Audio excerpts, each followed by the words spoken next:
Hello, I'm Michael Hainsworth. The CIBC Innovation Banking Podcast explores the world of startups, growth stage companies, and late stage companies that have made a big splash in their industries around the world.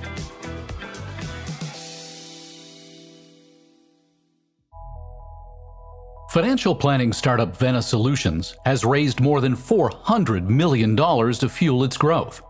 When you've got that kind of walking around money, you need to have a plan to turn that capital into new customers, enhanced products, and recurring revenue. For the Chief Operating Officer, Tina Goulbourne, any startup needs discipline on several key priorities to make that happen. Goulbourne's resume reads like a startup CEO's wish list.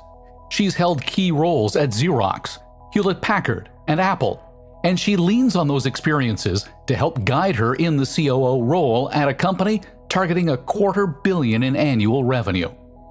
When I sat down with Goulbourne to talk strategy, she admitted that when she was offered the role in November of 2019, she didn't want to want it.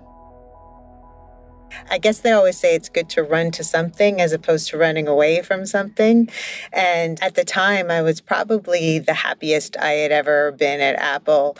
I was at a point where I had built a great team that I enjoyed working with every single day. And, I'd established my credibility. And so things were really great. And really what changed my mind was, I've been fortunate in that I've been allowed to make career decisions based on the opportunity to work with great people. And Hunter Madeley, the CEO at Vena Solutions, was somebody that was first known to me through my personal network. He actually played soccer with my brother in university. So I've known him for a long, long time. And he was always somebody that was very high integrity. When you think of great books that talk about business, a lot of people talk about Good to Great by Jim Collins. And he talked about that humble leader. And that is very much the kind of person that Hunter is, really somebody who strives for having impact and contributing, but also incredibly grounded and humble. And so the opportunity to work with him was really exciting. And when I had a chance to meet the other members of the leadership team, that same spirit continued throughout the leadership team. So that was the first thing that even made me consider the opportunity, to be quite honest. And then the two other things were the product. The product itself was really interesting to me. I started my career as a financial analyst, and I remember building our forecasting model in Excel. So, I totally got Excel and how it could be utilized in so many different ways.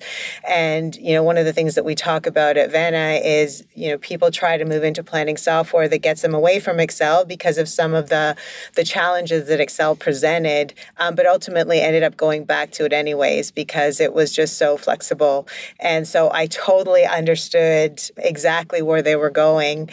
And then finally, it was the opportunity to do something different. I think my career journey has been very opportunistic, is what I like to call it. Sometimes I jokingly talk about it as the lazy river, where I would just kind of do a great job, focus on doing a great job where I was working, and then kind of seeing what was coming up around the bend. And that kind of opportunistic view of career really gave me the opportunity to do some really neat and different things. And this was an opportunity to build something from scratch, which was really exciting. Well, that's a fascinating segue to what I was getting to next, which is that you've worked for Xerox, you've worked for Hewlett-Packard, and as you point out, Apple. And Apple, to me, as the computer geek, seems to be the closest to having a startup mentality. What were the big lessons you learned there that you applied to essentially a startup mentality at Vena? It's funny. I had a recruiter reach out to me from Apple, which is how I ended up at Apple. And it was, just wondering if you'd like to talk about an opportunity. And I remember saying to them, I imagine that not many people turn you down for the opportunity to look at something at Apple. And it's such an incredible brand. And it's a very unique place in that obviously, the most valuable company in the world from a market cap perspective. So it's just huge multinational organization, but they still have this very startup mentality. And, it's amazing how they manage to straddle kind of those two worlds. And so, some of how they do that or some of the lessons that I've taken from them is there is this relentless focus on data, right? I think, every decision we make should be grounded in a combination of data, experience, intuition, but it should always kind of start with data, right? Looking at what you can take from the data and then questioning the data. And that's very much something that Apple is always looking at is the data, not just kind of how it informs your decisions, but how you are going to measure success. The other thing about it is really focusing on what is the problem that you're trying to solve. At Apple, it's not about incremental improvement. It's very much about transformational improvement. So, you don't start with where are you today and how do you make it better? You start with, kind of back to the drawing board of what is that problem that you're trying to solve so that you can, try to come at it in a different way as opposed to optimizing on, these incremental changes. And then the final thing is this. It's almost like a maniacal customer focus. Almost every investment decision, every job decision is ultimately the question is asked is how is this going to improve the customer experience? And so the two elements there is around really focusing on the customer experience. And then the second element is just about focus in general. And, there's some great stories about Steve Jobs questioning members of his ELT saying, what are you saying no to? But, he would challenge you on saying no to things that were really important in order to really focus on the most important thing. And I think that that's a challenge that most companies face, and especially as a startup you face, because you can focus on everything, but when you dilute your efforts, you really don't have a lot of progress to show. Like I always mention, trying to move the dial on 20 things by spending 5% of your effort doesn't really move the dial as opposed to spending, focusing on 5 things and putting 20% of your effort behind it. So if Apple was all about the focus on the data and the details, the creativity, what about Hewlett-Packard? What about Xerox? What did you take away from those corporate cultures that you're applying today to Vena? Yeah, well, we'll start where I started, which was at Xerox. And so at Xerox, it was a very sales-oriented culture. And I think the similarity with Apple is that ultimately the first line of interaction with the company was through the customer was with sales. So it was kind of still trying to focus on the customer experience, but focusing on the sales as the interface to the customer. And so, in general, I would say it was really all about how do you enable your sales teams to be successful? Like, how does the company work together in service of the sales teams to effectively attract customers and deliver on, whatever your brand promises to customers? And then when I got to HP, I think famously had the founder culture of the HP way. And when I joined, and which was really all about trust and respect, which was about achievement and contribution and uncompromising integrity. And how their culture differed from Apple is they had this, and I hope I get this phrase right, but it was almost like share your tools. And it was this mentality of, whatever you're working on at night when you go home, leave it on your desk so that as people are walking out of the office on a daily basis, they can actually look at what you're creating and potentially could see something that you had not seen, right? Or cause you to think about what you're creating in a different way. So it was this idea that everybody has a point of view, everybody has something to contribute. And when I compare that to kind of the world we're living in today, I feel like it was almost founders, like that first acknowledgement of diversity, right? Like how diversity of experience, diversity of perspective can really contribute to creating a better product overall. And, how that compares to Apple is Apple really leans into that surprise and delight moment. And in order to create that surprise, it's all about trying to restrict access to information. And they also focus on this domain expertise as well. It's almost like the less people you tell, the less people can blow the secret is kind of, I think, some of the mentality behind that. And then as well, it's all around, hiring people for their domain expertise and then allowing them to contribute in that way. But in some ways, it actually prevents those who maybe don't have that background but all have a valid perspective to actually say something and contribute in a way beyond kind of their background and experience of why they were hired, but generally as a human being on the planet Earth with a perspective on, a product or service.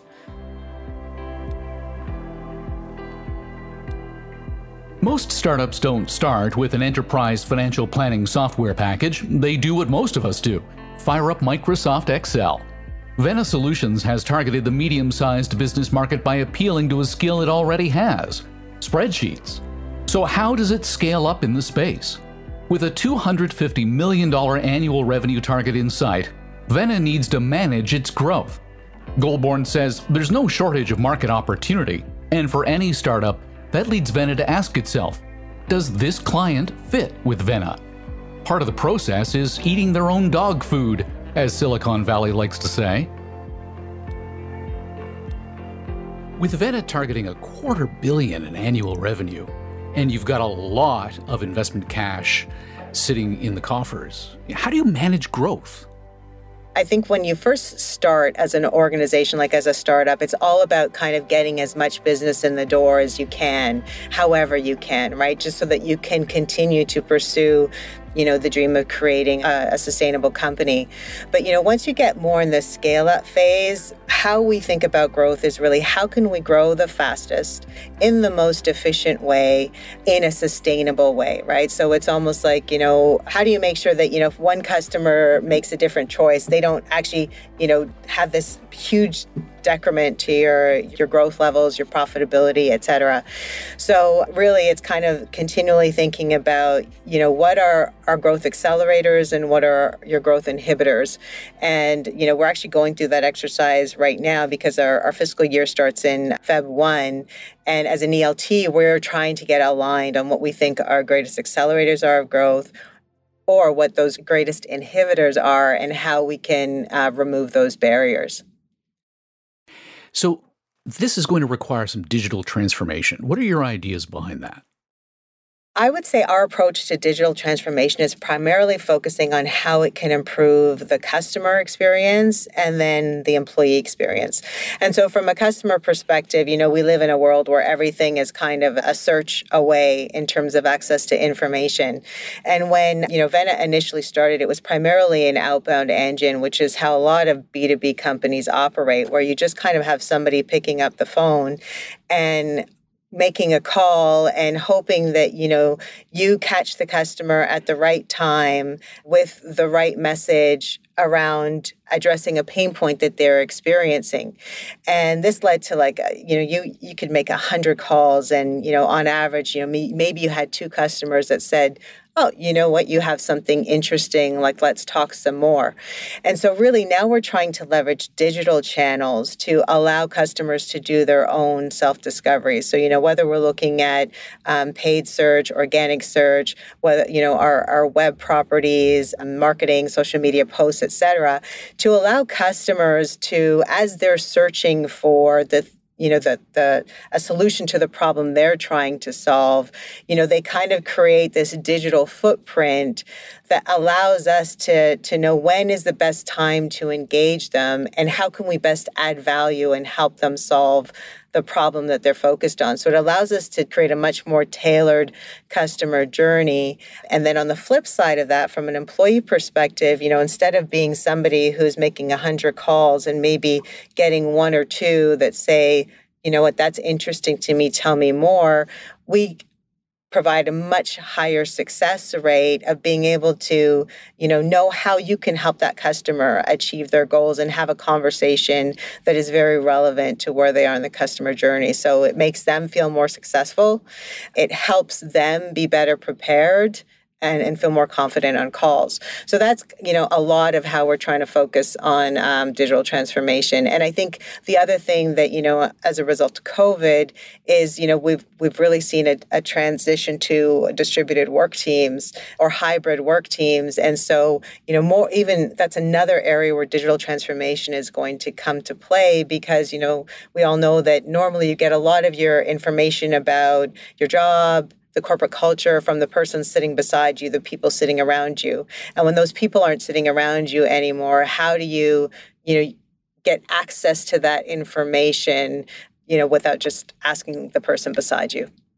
You've made an interesting point about the digital footprint that we all leave and that you're using that to help you understand the best time to approach a potential client.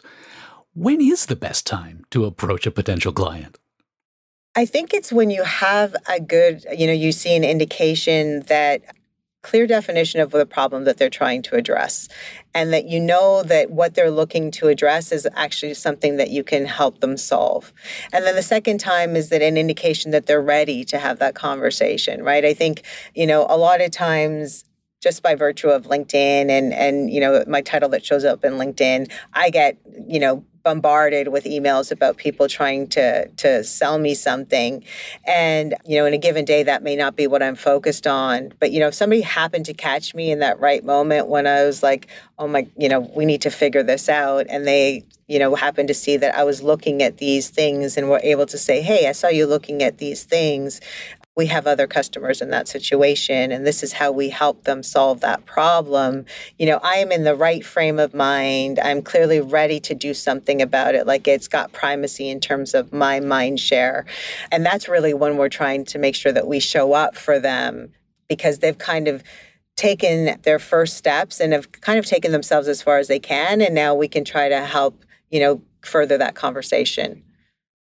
Tell me about the strategy behind your new platform positioning. You're targeting mid-market customers. Is this because that SMB world is still using Excel, and then the big, large enterprise customers have already moved on to specialized, customized solutions? Is that part of the strategy? What's behind it? Well, interestingly enough, we've done market research, and it's 82% of companies that implement any kind of financial planning and analysis tool inevitably end up back in Excel. So it is not a small, medium problem. And I can tell you, even at Apple, I always joke, Apple is very much about, you drink your own champagne. So you really kind of use Apple's tools, et cetera. And Apple does have its own spreadsheet solution, but I will tell you that they didn't even try to really drive that. It was all about Excel. So even Apple kind of got the value behind Excel. But really, it was more about kind of tying to that first point in terms of how we think about growth, which is, how do we grow the fastest in the most efficient way, in a sustainable way? And from a mid-market perspective, the market is massive. Like, when we look at like English-speaking mid-market and almost a global market opportunity, it's like a 10 billion market opportunity. So the opportunity is huge. And then on top of that, because of delivering to a mid-market, the complexity of the organizations in the mid-market, you can kind of get your time to value in terms of implementation, getting them to adopt the tool. It's a much shorter window. And you can also acquire them in a much more efficient manner. They're a lot easier to court than, the big enterprises who will negotiate every single detail, who have these very unique use cases that you have to build around. And then, you end up kind of sometimes turning yourself into knots to fulfill for them. So, it is very much tied to growing in a sustainable and efficient way. And then the second reason, too, is I think, we are all, and especially like the newer generation, we all want to work for a company that speaks to something that is important to us, that we value. And let's be honest, financial planning and analysis software doesn't really speak to the soul, but the idea of helping companies in the mid-market space aspire to be the next large enterprises of the future is actually something that's pretty exciting, helping them in their growth journey, much like we are trying to execute against our growth journey. And what we know is that companies that create that muscle around planning, measuring, and accountability ultimately perform better. And so it really is, how do we create the next Apples and HPs and Xeroxes of the world? By the way, I absolutely love your choice of phrase, drink your own champagne. It's way more palatable than eating your own dog food. Yeah, it took me a while to make that transition, Michael, I have to be honest. But yes, I've got it down now. CIBC Innovation Banking provided $25 million in capital to Vena Solutions to support the startup during the COVID-19 pandemic. The company called the debt financing a very low-cost buffer in uncertain times. Since then, Vista Equity Partners has injected $300 million in Series C funding. With most VCs, that kind of cash usually comes with pretty significant strings attached, in the form of significant control. That's not how Vista's relationship with Vena works. Vena chose Vista not based on how much funding it could acquire, but the cultural alignment. And Vena has retained control. Goulbourne tells me Vena doesn't have a golden parachute exit strategy. It's not aiming to be acquired like most other startups. I might sound a bit idealistic when I say this, but I'm a big fan of analogies, most people will tell you. And the way I look at that question is, I think, when you think about your own wellness, you can set a goal of, I want to lose 5 pounds because I want to fit into these pants that I haven't fit into. Or you can set a goal about, I want to be like as well as I can. And guess what? If you focus on your wellness, you will end up fitting it into those pants, but you'll also derive a whole bunch of really positive benefits as well. And I think the problem is sometimes when you focus on a narrow goal like that, you can end up doing some things that are suboptimal for your overall wellness and the overall wellness of the company in order to hit that goal. We all know, hey, you can lose 5 pounds. There's healthy ways you can do it, and there's not so healthy. And some are sustainable over the long term and some aren't. And so our focus is really on how do we build a great company? And we really feel like, to steal a phrase from Field of Dreams, if you build it, they will come. And it will just have more options than if we really optimized around a single exit strategy. Well, you built it, and they did come. Vista, for example, it didn't take a majority stake. What does that mean for Vena's ability to control its destiny?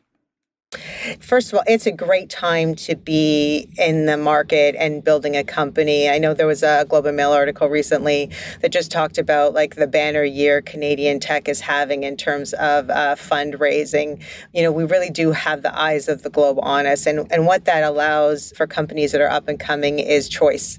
And you can choose to optimize around valuation, but you can also choose to optimize around an investment partner that believes in what you're doing. And, when we decided to partner with Vista, it was very much because we felt like they had a lot that they could bring to the table in terms of experience, expertise, community. And they also believed in what we were doing, right? They believed in our path. They believed in our leadership team.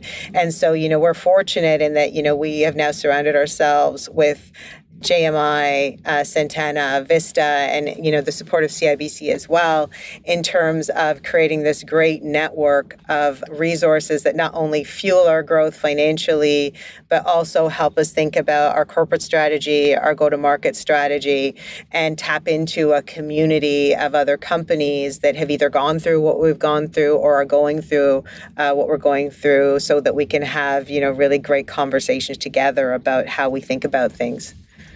Vista, JMI, CIBC Innovation Banking, they are all encouraging you to grow fast and put more money to work? Yeah, no, absolutely. I think they all have the perspective of we have a lot of great metrics that are saying continue to fuel this engine.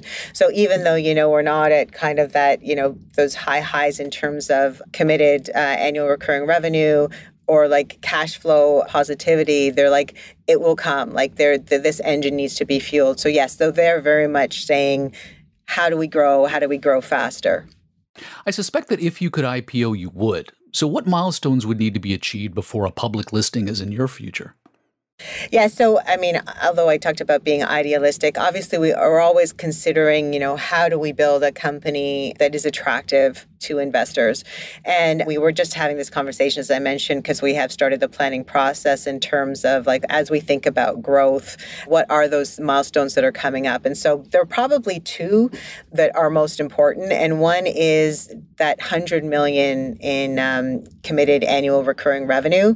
And so we'd recently passed the 50 million mark, and the 100 million mark is not too far off in the distant future. So for sure, that is one metric that is something that investors focus on. And the second thing is something called the Rule of 40, which basically looks at your revenue growth added to your EBITDA growth. And it really is trying to look at if those two metrics equal 40 or, above 40, it's kind of the higher that score, the better valuation that they generally apply to companies. But it's really looking at the trade-off between profitability and growth. And so some of the decisions that you're making. You touched on COVID and the impact it's having on the business. As we exit post-coronapocalypse, what are the industry trends driving demand? Yeah, well, first of all, let's all hope we do exit this COVID. I think we've all are ready to move on and get back to life as we know it. But there's a couple trends. I think one that was kind of already starting to build before COVID, but certainly has even accelerated during COVID, is this kind of shift to cloud computing. You know, it wasn't that long ago that companies felt like I need to have my servers on site, my information on site. I can do the best job in terms of maintaining uptime, in terms of protecting my data. And I think over time, we've come to learn that actually, no, there are some really great experts that you are better off letting them focus on their core competency so you can focus on your core competency. So that openness and actually almost, acceleration of people wanting to move to cloud-hosted applications is certainly something that is helping. And also related to that is, back to these many companies moving to distributed work teams, that companies that your employees can work anywhere. And so related to that is providing access to, critical systems anytime, anywhere, on any device, right? So whether I'm on my laptop, whether I'm on my phone, whether I'm on my tablet, I can get into the system and I can, see real-time data. I can take real-time actions. And so that's the second thing. And then the third thing is just all about this ability to be agile. The world has changed a lot in a very short period of time. And so, the barriers to starting a business have dropped dramatically, with all these as a service type, like we'll build your website, we'll host your information, we'll provide you with HR services, we'll provide you with accounting services. So the ability to kind of scale up and to offer a service that actually looks robust, like a real going concern, that barrier to entry has dropped. And also related to that is the global barriers to entry. So, starting a business in Canada or operating a business out of Canada and selling globally, it's so much more easy than it's ever been. And because of that, you are exposed to change at a much more accelerated pace, whether it's competitors, whether it's global events like a pandemic. And so that ability to be agile in terms of how you plan, how you react, how you create systems of measurement, how you create systems of accountability is only becoming more important. And I think it will, that will continue to be the case going forward. Tina, this has been fascinating. Thank you so much for your time and insight. Really enjoyed the conversation. Thank you so much for having me. Tina Goulbourne will continue to keep a firm hand on the tiller day to day. With the $250 million revenue target on the horizon, she intends to remain disciplined in her growth strategy by continuously looking at product abilities, the company's sales engine, and the inbound marketing activity. She'll continue to review the kind of productivity the company is getting from its sales teams and look for ways to increase it. And as we put COVID-19 behind us, Goulbourne is looking forward to drinking that champagne and toasting the company's success. I'm Michael Hainsworth. Thanks for listening.